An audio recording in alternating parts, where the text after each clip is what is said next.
আলাইকুম। আমি নাজমা বেগম। আমার পিতার নাম মুকুল আহমেদ, মাতার নাম জাহানারা বেগম, গ্রাম বাবুশ্রীপুর, থানা সন্ধ্যা। আমার নিজের আপন ভাইয়ের বোন মনোয়ারা মনু, ওনাকে নিয়ে আমি কিছু কথা বলতে চাই। সোমবার দিন নিয়ে আমাকে দড়ি এলাকাতে গরিবে মারধর করছে।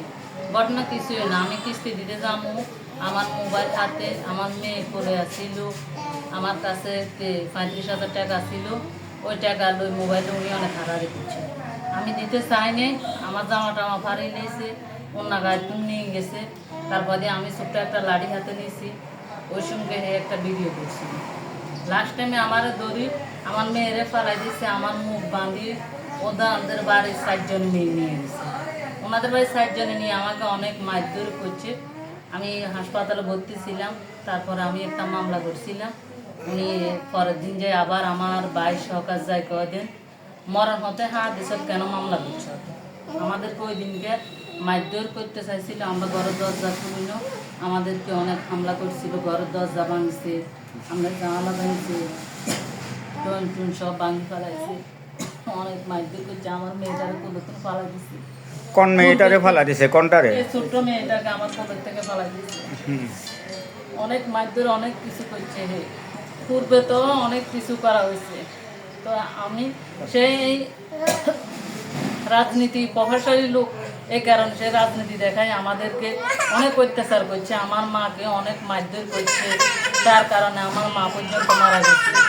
তার কারণে সে কাজী গ্রুপের মাধ্যমে করার আছে করছে। আমাদের কাজই শিখে দিচ্ছে আমাদেরকে নির্যাতন করার জন্য, মারধর করার জন্য, ভাঙচুর করার জন্য। আমার বাড়িতে 3-4 বার আগুন ধরা দিচ্ছে। কে কার রাজনীতি করে? কার? সে কাজী গ্রুপ করে, কাজী শিখে দিচ্ছে আমাদেরকে এগুলো করার জন্য। কাজীর পুরো নাম বলেন না, কোন কাজী? কাফিজি মফিজে। কাজী মফিজের রাজনীতি করে? হ্যাঁ, কাজী মফিজে হেরে লাগাই দিচ্ছে আমাদেরকে এগুলো করার জন্য। সে তো রাজনীতি করে না, সে কাজীর নাম বেশি বেশি আমাদের সাথে এগুলো করে।